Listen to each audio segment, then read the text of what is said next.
So, anong point doon? Yung nangyayari sa atin ngayon, yan po ang tamang ginawa mo dito. At ang mangyayari sa iyo bukas, kapatid, dapat tama ang gagawin mo ngayon. Sabi nga, yung ani, nagdidikta ng ani mo, yung tinanim mo. Tama mo ba? Magtanim ka ngayon, aani ka bukas. Huwag kang magtanim ngayon, wala kang aanin bukas. Magnegosyo ka ngayon, bukas kikita ka. Huwag kang mag-join, wala kang kita. Tama mo ba? Ang mangyayari sa iyo bukas, kapatid, nakasalalay sa decision mo ngayong hapon to. So make the best decision. Your destiny is not a matter of chance. It's a matter of choice. Pinipili po yan. Pinipili po ang pagyaman. Hindi po sapat sa pamilya ang pagmamahalan lang. Di ba napaka-pilosopo?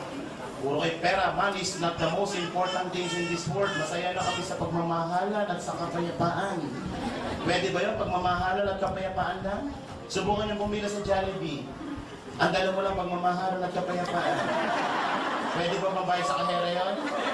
French fries, please. Pero ang pagmamahalan at kapayapaan. Itatabi ka ng gwardiya dyan.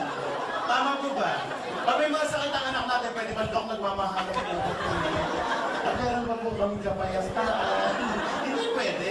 Money is not the most important things in this world, but the lack of money affects the most important things in this world. Tama po ba? Mas masaya ang pamilya kung may kaunting laman ng bulsa mo. Mas marami kang matutulungan pag may laman ng bulsa mo. Marami kang charity magagawa. Marami kang magagawa kabutihan pag may laman ng bulsa mo. Money is not evil. The lack of money is evil. Nasa gamit po yan. Parang kutsilyo. Yung kutsilyo, pag prepare mo ng food sa kusina, okay ang gamit niya. Yung kutsilyo, pansaksak mo ng kapitbahay. Hindi ibig sabihin bad yung kutsilyo. Ang bad yung ikaw. Tama po ba? Okay, so tapos na po tayo. Palakpak naman po dyan. Ayan lang, tapos po tayo makatapos. Meron na po isang kwento. Para saan po ang kwento? Sa lahat po na mag-jojoin at sa hindi mag-jojoin. Sa mga mag-jojoin nga po pala, tumatanggap po tayo ng cash, tumatanggap po tayo ng credit card, tumatanggap din po tayo ng check.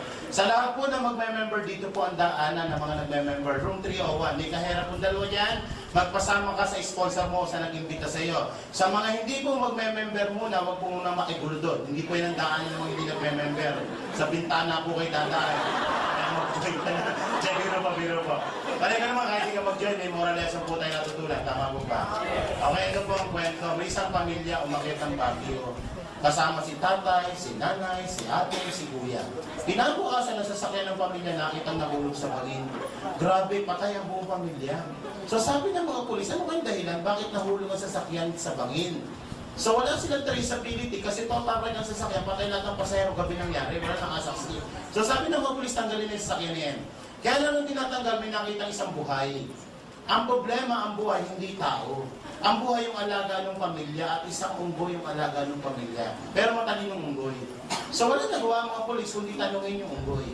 So tinanong si unggoy, Unggoy, hindi ka ba? Unggoy? At dito marami. Unggoy!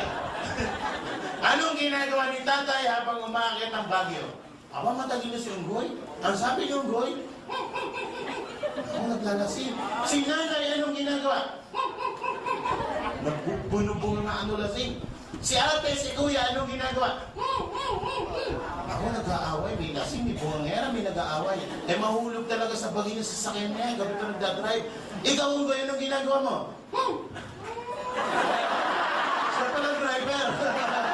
Anong moral lesson? Wala. Meron po.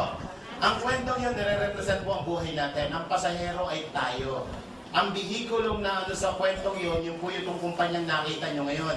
Yung Baguio, nire-represent po yung pangarap natin. Pataas, yung summit. Yun ang representation ng dreams mo. Ano yung bangin? Yung po yung kahirapan. Bangin ng kahirapan tawag yan. Sino yung driver? Na nakailam ng direction sa pangarap mo. Yan po yung taong malaki ang impluensya sa buhay mo pag-uwi mo. Pag-uwi niyo po ng bahay o paglabas niyo ng seminar na to, ihanda niyo po ang sarili niyo sa mga taong kakabig ng pangarap niyo. Sinisigurado ko po sa inyo, paglabas niyo ng seminar na to, maikwento mo po man yan. Naku, mami, ang ganda ng ingloban tayo man. Anak, bottom lang yan. Hindi nga po sabi ni speaker, may yaman daw po mag-join lang.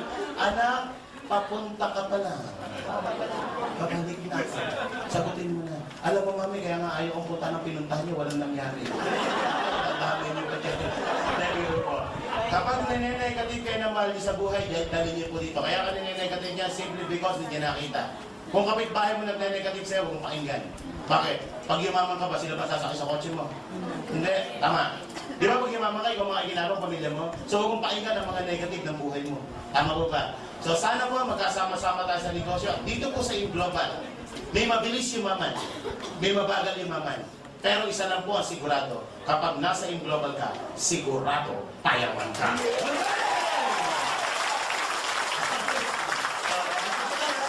Dito po lang, Justin Stanley, dito po muna. Justin Stanley.